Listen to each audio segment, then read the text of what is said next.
Repair. Ramjack's American-made products are ISO certified and recognized by the International Code Council. Don't do it twice. Do it right. Rely on Ramjack. From our family to yours, Merry Christmas and Happy Holidays. Live from Augusta, you're watching News 12 live at 5. Well, aspiring local pilots have a new tool to help them succeed. We'll show you how it's transforming the classroom into a cockpit.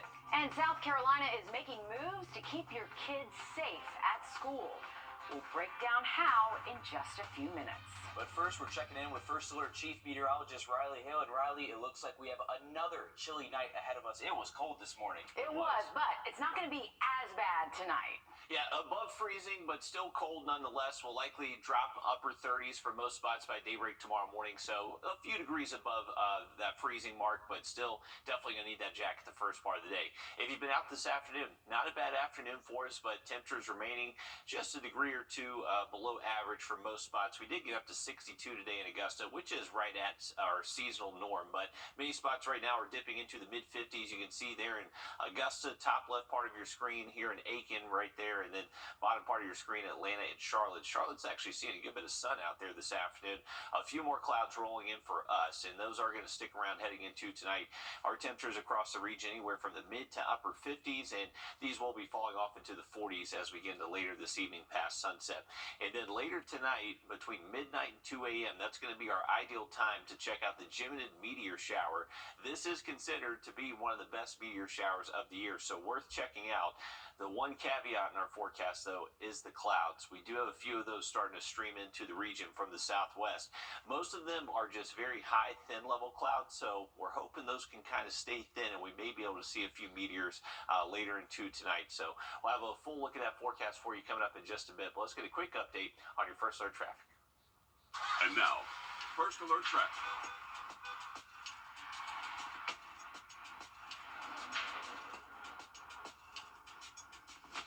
All right, looking at I-20 and Riverwatch Parkway, and you can see we are getting close to sunset here just outside the building, and luckily traffic issues, not really too much to report on at the moment, but if you were to go a little bit further down Riverwatch and get on Fury's Ferry Road, we actually do have some closed lanes there between, can y'all say it in my ear, the name of the roads that are down there in Fury's Ferry? I was supposed to report it.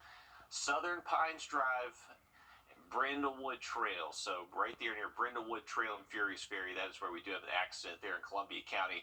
There's a look at Grovetown, exit 190 at the moment. We have a few high-level clouds streaming through, but not too many issues to report there on the overpass. Have an update on the rest of the week's forecast for you in just about 10 minutes. All right, thank you, Riley. A new training facility will better equip South Carolina law enforcement to respond to school safety threats while learning right in a school setting. Our State House reporter Mary Green visited that facility today and has more on what other plans South Carolina leaders have to keep students and staff safe. $3.5 million in the state budget and a new law passed earlier this year went toward establishing South Carolina's Center for School Safety and Targeted Violence here at the old Gilbert Elementary School in Lexington County. We can't recreate this at the police academy or anywhere else. We can't recreate long hallways, cafeterias, gyms, stairwells that we have here in a school like this, and that's what made this environment just the perfect place to conduct this training. Governor Henry McMaster ceremonially signed the legislation that establishes this facility on site Wednesday. SLED will lead it, offering free training to South Carolina law enforcement on how to respond to active shooters, tactical bus assaults, mental health crises, and more, some of which will be open to school staff and the public as well. At Wednesday's event, the governor also unveiled his school safety priorities for next year, totaling to nearly $40 million. He's asking for money to ensure every school has the funding to employ a full-time school resource officer, additional dollars for a school safety grant program, and the development of a school mapping program to allow first responders to get to threats faster. They have to know they're safe. If they have to look over their shoulder and worry the whole time they're in school, then they're not going to be able to learn. Lawmakers will be able to take up these requests when they return to session in Columbia next month. Reporting in Gilbert, I'm Mary Green. And the Department of Public Safety says about 86% of schools in South Carolina already have a full-time SRO. The number of these officers working in South Carolina schools has nearly tripled in just the last 5 years. Guilty on all counts. It took a jury less than 3 hours to hand down the verdict to 25-year-old Hannah Payne. She is accused of tracking down, shooting, and killing 62-year-old Kenneth Herring in Colleton County, Georgia, back in 2019. Now, this all started after prosecutors say Payne witnessed a hit and run and then began pursuing the driver. She called 911, who told her not to pursue Herring. Instead, prosecutors say Payne chased him down and pulled out her gun, ultimately killing Herring while he was still in his car. He was having a medical emergency where he was trying to get medical help, so he left trying to understand how somebody felt they had the right to, box somebody in and ultimately execute them on the side of the road. It was a relief that, although my brother died over nothing, but it was a relief that we can say now he's at rest. Payne was found guilty on all 8 charges, including malice murder and false imprisonment. Her sentencing will be on Friday. She faces up to life in prison without parole. And the historic trial against rapper Young Thug in Fulton County now paused until the next year. This comes after one of the co-defendants was stabbed in jail on Sunday. This is just the latest hurdle for the trial against Young Thug, whose real name is Jeffrey Williams. Jury selection took 10 months, and the trial only began on November 27th. Williams and several co-defendants are involved in a massive RICO case where they're accused of running a street gang. The defense maintains there is no gang and fought against any rap lyrics being used in court. Ultimately, some lyrics were permitted. That trial will pick back up on January 2nd. Virtual reality, it is a growing trend, and not just with video games, it's also with education. Now, North Augusta High School is using this tech to teach students what it takes to become a pilot. Our Will Volk tried it out for himself to see how it all works. For 3 years, Travis Spears has been introducing his students to aviation. A lot of people that have been exposed to flying for the first time and going, okay, this is maybe a career that I never thought about. They tried flying on a simulator, but now they're taking it to a whole nother level. It's a lot more realistic than just the normal computer monitors. The school got VR goggles for its class. And it just kind of gives it that effect that you're actually doing it. Sophomore Maggie Brown is thinking about a career in aviation, and she thinks this experience helps give her an advantage. It adds more of a sense of realness, like it makes it feel real. So like you feel when you're turning, you feel when you're going down and you're going up. And you want to roll the trim wheel. The monitor shows Spears exactly what his students are seeing. I tried flying a fighter jet with the goggles, and it felt like I was in a cockpit, not a classroom. Everybody has a tendency to want to grab the controls and turn really hard or push or pull really hard, and an airplane will, when you do that, will respond, and it makes it a whole lot harder to recover. And good thing I was in a classroom. With this new simulator, you can learn here before you try flying in the sky. In North Augusta, Will Volk on your side. Okay, how cool is that? Spears believes experiences like this in the classroom are making a difference. He says a few students have even started taking flying lessons at the airport. And hey, with a shortage of pilots, we need it, Will. Absolutely. Really cool idea. I would like to try that one time as well. Do a fighter jet. Could be pretty awesome. I knew you were going to say that. I don't know. I'd probably crash it still. But all right, restaurant owner is giving back after facing food insecurity. Just ahead, we'll show you how she's helping her customers make a difference. Riley? Well, we are going to hang on to some cool and dry conditions the next few days, but heading into the weekend, next big rainmaker showing up Sunday. Have a full look at that just after the break. Time and When you download the 1226 First Alert weather app, you've got access to the best local and most trusted weather team just a click away. Live radar, First Alert forecast, and more. Whether your skies are sunny or severe, you'll be ready with the free 1226 First Alert weather app. Whether you're a farmer, hunter, weekend warrior, or if your business has a fleet of trucks, North Augusta Customs is your authority on truck accessories and your exclusive dealer for spray-on bed liners and accessories by Linex, located just across the river on the Aiken-Augusta Highway. All right, welcome back. Here's a live look from our Grovetown camera showing we do have a few high-level clouds moving in tonight. Unfortunately, we're hoping we can stay mostly clear because we actually have the Geminid meteor shower peaking later tonight. The ideal time to check this out is going to be between midnight and 2 a.m. So this is for the night owls. You're going to have to be up pretty late to see the best conditions for this. The only thing that will keep us from seeing anything is going to be the cloud cover and potentially some light pollution. So if you are staying around Augusta and those city lights, you're definitely not going to see as much as if you get out in the country in those more rural spots in a little bit darker sky. But if you want to check it out, this is considered to be one of the best meteor showers of the year. For tonight, we're going to see pretty chilly temps down to the upper 30s by daybreak tomorrow morning. So it is going to be a cool start to the day, just not quite as cold as what we've seen over the past couple. Rain chances remaining very low both Thursday and Friday, and most of our Saturday. That 20% chance of rain Saturday is truly just for much later into our Saturday night. And then throughout the day Sunday, that is when we're expecting a good bit of rainfall to pass through the area, and also going to be bringing us some pretty breezy conditions on Sunday as well. Now, here's a look at our projected wind speed. So for tomorrow afternoon, it is going to be a little bit breezy at times, especially the further south you get. You can see our southern counties seeing that 15 to 20 mile per hour sustained wind out of the northeast, and then for our Friday, generally less than 15 miles an hour for most spots, and then we'll see that wind pick up again into our Sunday. Here's looking at your day planner for tomorrow and Friday. Just a few passing clouds throughout the day tomorrow, then back to sunshine Friday. And with the clear skies Thursday night, we should see our low temps into the upper 20s by daybreak, waking up early Friday morning. This is going to be the system that tracks across the country and finally shows up for us on Sunday. So that's just going to help drive an area of low pressure out of the Gulf of Mexico. And you can see very high rain chances for us here in the CS array during the day Sunday and into Sunday night. The rain you're seeing for your Monday there, that should clear out within an hour or two after sunrise Monday morning. So I would imagine most of our Monday during the day does stay dry for us here locally. Looking at our two models here, so GFS and European model both agree that there is going to be an area of low pressure moving out of the Gulf of Mexico towards the CS array.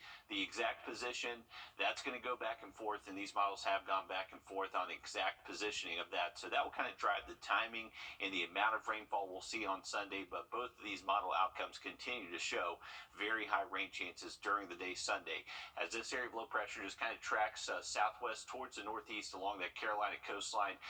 East of the track is where you're going to find the highest totals. You can see much higher rain totals along that Carolina coastline and Georgia coastline. The further inland you get is when those rain totals do drop off close to an inch. So for us here in the CS area, we're going to be right in between that, those higher totals on the coast and then dropping off further inland. Quick look at the weekend for us here locally. Unfortunately, not a big temperature increase. High staying in the 50s both afternoons, and then much higher rain chances on Sundays. Also pretty breezy Sunday as that system passes through, and then back to drier weather early next week. All right, thank you, Riley. A cafe in Myrtle Beach is embracing the season of giving by helping people get a free hot meal through a new program. As Ashley Listrom shows us, for the owners of this cafe, their cause hits close to home. You know, everybody deserves to have that little bit of sweetness in their life. A new cafe in North Myrtle Beach is all about paying it forward.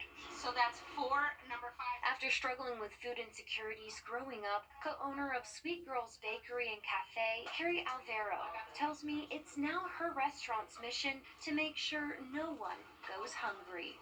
Would have been nice to know that there was a place that you could go to that you didn't have to feel judged. It's called the Pay It Forward program, and it's simple.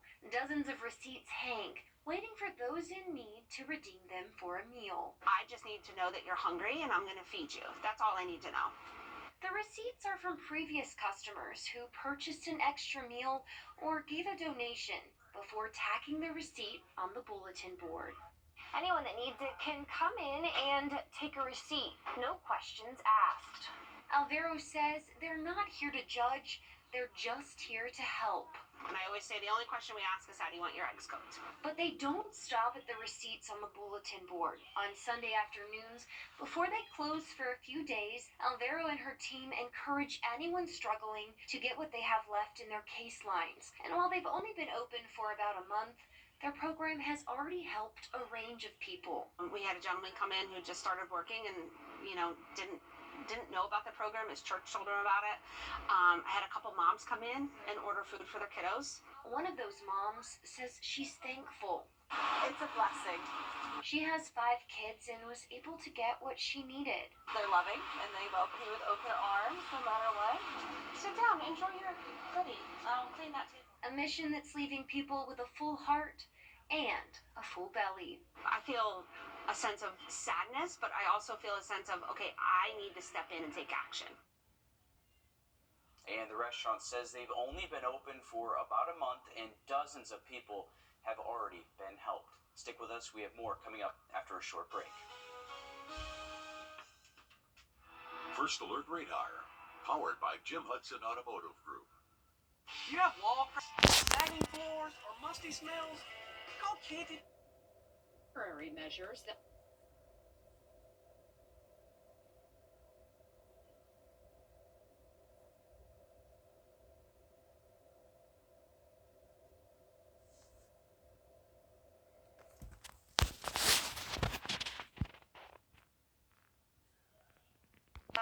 They get better when you call my dad.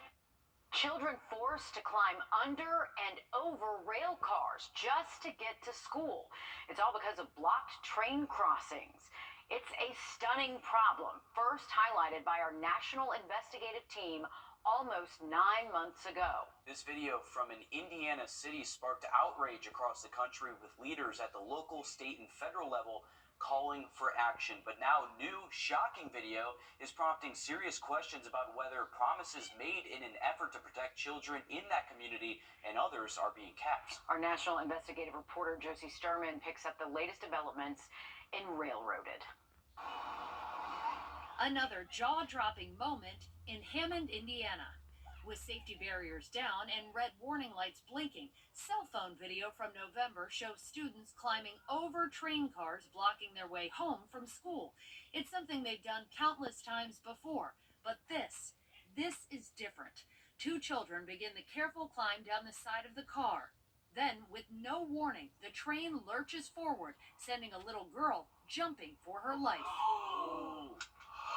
Oh my God. In that moment, you see that train starts moving. What goes through your head? I thought she was going to die.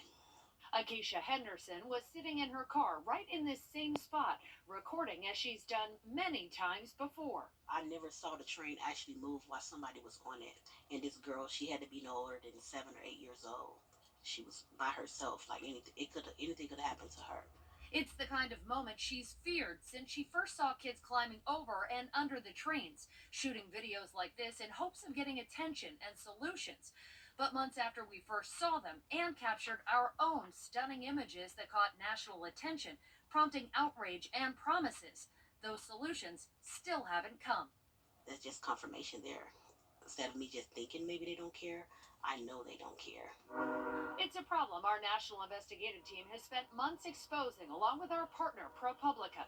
In the initial aftermath of our reporting, there have been attempts at change, big and small. In Hammond, the city's mayor said Norfolk Southern, the rail company repeatedly blocking the tracks, had agreed to help fund a $5 million pedestrian bridge. But months later, no formal deal has been announced, although the mayor says the city continues to work with the company, with the bridge project now in the design phase. Temporary measures that were put in place, like keeping trains off the crossing during school entry and dismissal times, were initially working, according to Akeisha. So them stopping for a while, it was just public relations? I think it was to shut us up. And it worked for a little bit? Yeah, it did. Until it started back. Nationwide, the situation in Hammond started a movement, with this video prompting lawmakers to act. Senator Raphael Warnock added critical amendments related to blocked crossings to a Senate railway safety bill drafted in the wake of the train derailment in East Palestine, Ohio. I do not understand why it has taken almost a year for Congress to act. These are provisions that are common sense. Transportation Secretary Pete Buttigieg says passing legislation that adds new layers of protection for people impacted by the rail industry should be a top priority for Congress. He says it's critical to keep up the pressure. No child anywhere in America should have to navigate a train, whether it's moving or whether it's still. They shouldn't have to navigate it in the first place. This should not be their problem. We owe it to kids and we owe it to communities to make sure that they are protected. And by the way, so do the railroads. Norfolk Southern, the railroad that has repeatedly blocked Hammond's crossings, wouldn't comment on the new video, but did say their collaboration with the city has been working, with no reports of this crossing being blocked for an extended time in the past 9 months. But it was blocked long enough for Akeisha Henderson to capture that perilous jump. Hopefully, they get tired of me recording and they do something about it. Josie Sturman on your side.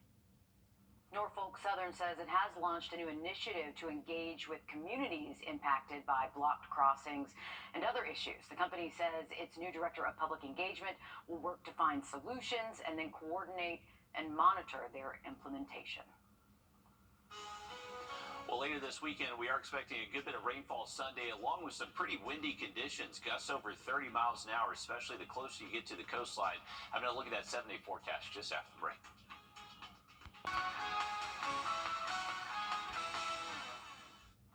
All right, take a live look from our Thermon Dam cam. You can see a few high-level clouds have started to move in this afternoon, and unfortunately, this could impact our ability to see the Gemini meteor shower later tonight. Remember, tonight is the peak of the best meteor shower you can see during the year, so if you're wanting to check out some meteors, you do have to be up pretty late. You could see some as early as around 10 p.m. later tonight, but ideally, you want to wait until around midnight and then up until around 2 a.m. That's when the radiant point for where this meteor shower does originate is going to be highest in the sky, when you just have that best chance. You are going to need to bundle up tonight. We'll most likely be in the 30s and 40s during that time frame, and all we got to do is hope for some clear skies, because right now there is going to be the potential for some of that cloud cover around. Here's a look at our in-house model jumping ahead to around 1 a.m. Temps in the 40s, and you can just see that thin high-level cloud cover still around, so may just want to wake up. If it's super cloudy, you can head back to bed, but if there's some clearing, you may be able to see a couple. Here's a look at that 7-day forecast. We're going to bring back a good bit of cloud cover Saturday, and then that rain looks likely by Sunday. All right, thanks, Riley. Stick with us. We have more news, weather, and sports coming up after a short break as News 12 Live at 5 continues.